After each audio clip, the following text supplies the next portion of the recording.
Thabo got in through the salon doorway with torn and dusty clothes. He looked at Lindiwe, the woman he'd travelled a long distance to see. Her eyes widened, then she laughed, sharp and cruel. "Look at him," she shouted to her workers. This thing was calling himself my Thabo. A luxury car pulled up. Sethi stepped out. "Baby, who's this raggedy guy?"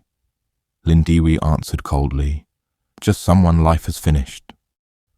But this humiliation, this moment of standing broken in the doorway of the woman he loved, was not where Thabo's story began. It began years before in a dusty township on the outskirts of Johannesburg, where the streets were unpaved and dreams seemed like luxuries reserved for people born into different circumstances. Thabo came into the world as the middle child of 3, raised by a mother whose hands were always working, always moving, always sacrificing in ways that children only understand when they become parents themselves.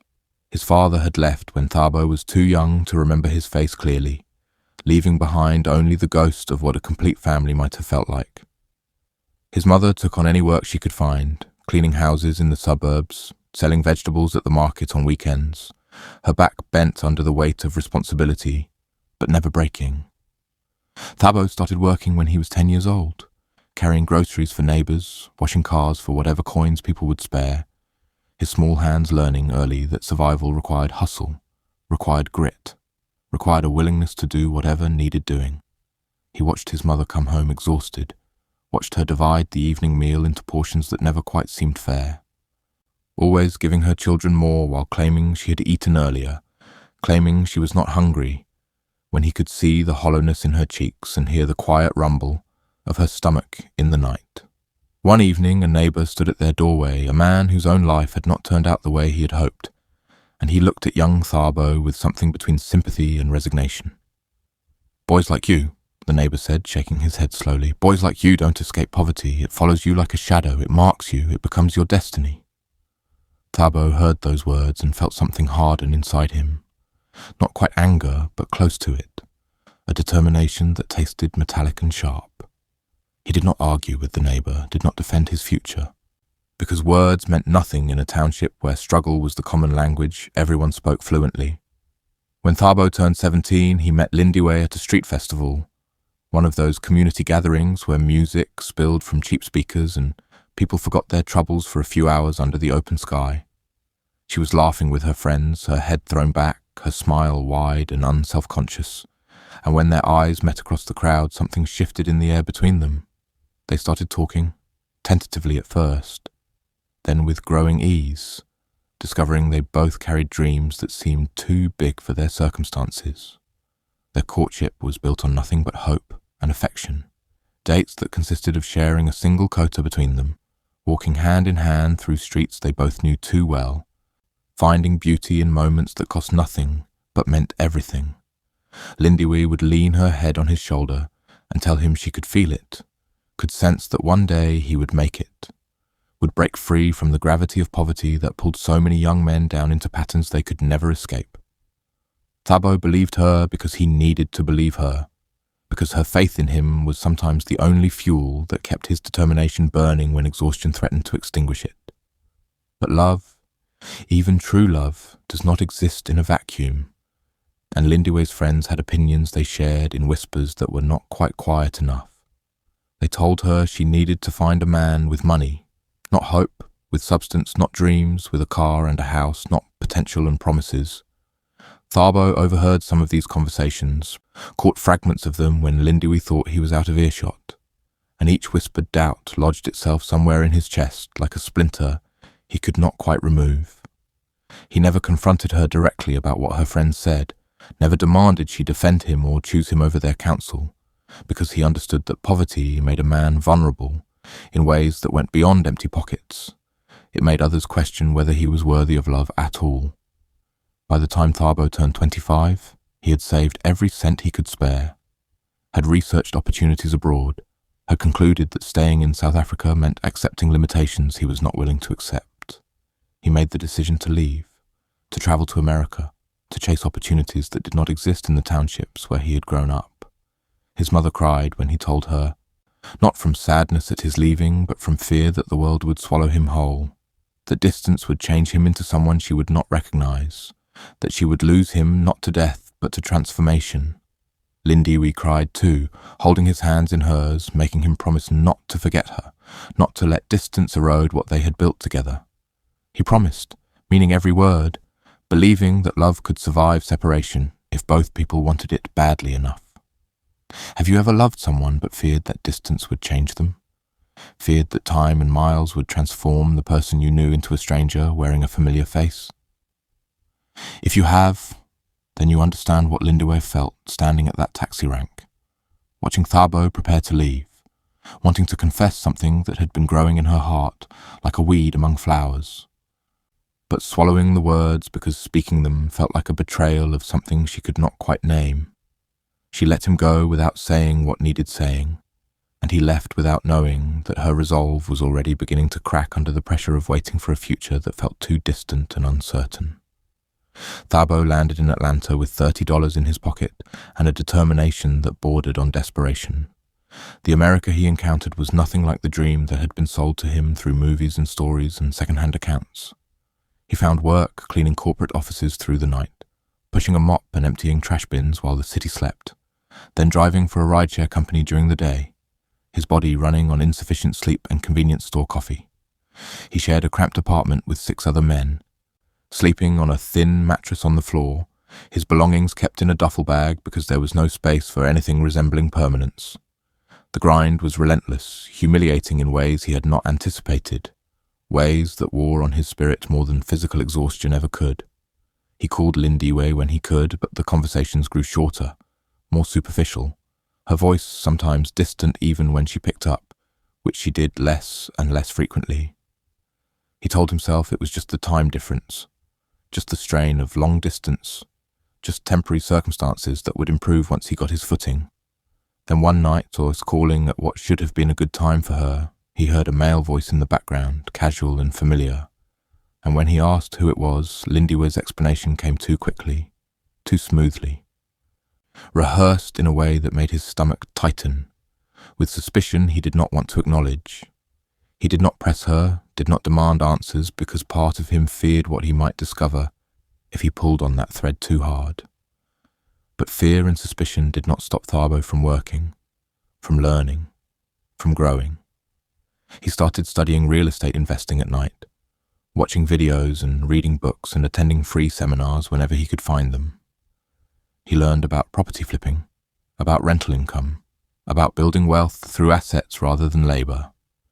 When an opportunity arose in Philadelphia, he moved without hesitation, taking a risk on a small rental property that consumed every dollar he had saved. The property generated income, modest at first but growing, and that success led to another investment, then another. He connected with trusted partners back in South Africa, people who could manage small car dealership investments on his behalf, finding ways to build wealth across continents. He even ventured into a tech startup, a platform connecting service providers with customers in underserved markets. And though the startup struggled initially, it eventually found its footing and began generating revenue that exceeded anything Thabo had imagined during those early days sleeping on the floor in Atlanta. His bank account grew, his investments multiplied, his net worth climbed toward the $1 million mark. But loneliness ate at him like acid, corroding the satisfaction that should have come with success. He thought about Lindiwe constantly, remembered her laugh, her dreams, her faith in him. And he wondered whether that faith had survived the years and distance, whether she still believed in him or whether she had moved on to someone more immediate, more present, more certain. Finally, after years abroad, Thabo decided to test what remained of their connection. He planned his return carefully, deliberately choosing to present himself not as the successful man he had become, but as a broken version of who he had been when he left. He flew back to South Africa and went directly to her salon. He wore torn clothing, carried an old bag held together by determination rather than craftsmanship, let his appearance suggest failure rather than triumph. He wanted to see whether Lindiwe would recognize him beneath the poverty, whether her love had been for him or for what she hoped he might become. The business she had built with a loan from the new man in her life, a detail he had learned through careful research and discreet inquiries.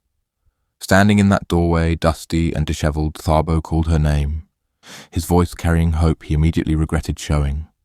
Lindui turned, her expression shifting from confusion to recognition to something that looked like disgust, and she laughed, that terrible laugh that echoed in the small salon and seemed to fill every corner with its cruelty. She called him tattered, finished, not her type anymore, her words delivered with the casual brutality of someone who believed themselves elevated beyond old connections. Then she announced her new boyfriend, Sethi, a man of class, a real man, someone who had given her the life she deserved, rather than promises of a future that might never arrive. When Sethi pulled up in his shiny car, emerging with the swagger of someone who had never known real struggle, he looked at Thabo with barely concealed contempt, asking Lindiwe who this raggedy guy was, and her answer confirmed what Thabo needed to know. She had chosen comfort over loyalty, certainty over faith, someone present over someone striving. The staff in the salon whispered among themselves, some giggling, others looking uncomfortable, a customer suggesting that Thabo should come back when he looked more human. Thabo absorbed every slight, every laugh, every pitying glance, his face remaining calm even as something twisted inside him. He spoke quietly, his voice barely audible over the salon noise, saying that life always turns like a wheel, that what goes around comes around, that tables shift and positions change. Lindiwe heard him but dismissed his words as the desperate philosophy of someone trying to salvage dignity from humiliation. Days passed, and Thabo maintained his disguise, staying in a modest guest house, observing, planning, waiting. During this time, Sethi made a critical error. He had been managing a branch of the car dealership network Thabo owned through carefully structured partnerships, and Sethi's arrogance had led him to believe he could skim funds without consequence, could manipulate records without detection, could steal from what he assumed was a faceless corporation. The theft was discovered, documented, confirmed, and Sethi received an urgent summons to the main office, a meeting he assumed was routine, perhaps about his reports or quarterly performance. He brought Lindiwe along, proud to show her the professional world he inhabited, the office where he held authority, and she came eagerly, thinking about how far she had risen from the days of dating a township boy with nothing but dreams. She assumed Thabo was somewhere begging on street corners, forgotten, irrelevant, a cautionary tale about men who aimed too high and fell too hard. They entered the office building together, Sethi confident, Lindiwe smiling, both completely unprepared for what awaited them. The receptionist directed them to the executive floor, to the main office, and when the door opened, they stepped inside to find Thabo, sitting calmly in the executive chair, his demeanour completely transformed from the broken man who had stood in the salon doorway days earlier. Sethi's knees buckled, his face draining of colour, and he dropped to the floor immediately, understanding in that instant exactly how badly he had miscalculated. Lindiwe gasped, her hand flying to her mouth, her eyes going wide with shock that rendered her temporarily speechless. His calm authority made it clear that this was not a man. Poverty had finished. This was a man who had conquered poverty and returned to settle accounts. A few staff members stood nearby, silent witnesses to the confrontation, their expressions revealing their shock at seeing the humble man they might have glimpsed around the building revealed as the owner himself. If you were Thabo, facing someone who mocked your struggle, who laughed at your poverty, who discarded your love the moment you appeared broken, what would you do? Would you forgive, or would you walk away forever?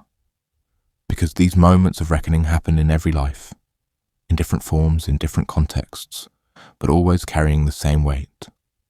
Lindiwe began crying uncontrollably, tears streaming down her face, her carefully applied makeup running in dark streaks, her voice breaking as she begged. "Thabo," she sobbed, "I did not know. Please, please, you have to understand, I thought. I believed. Please take me back."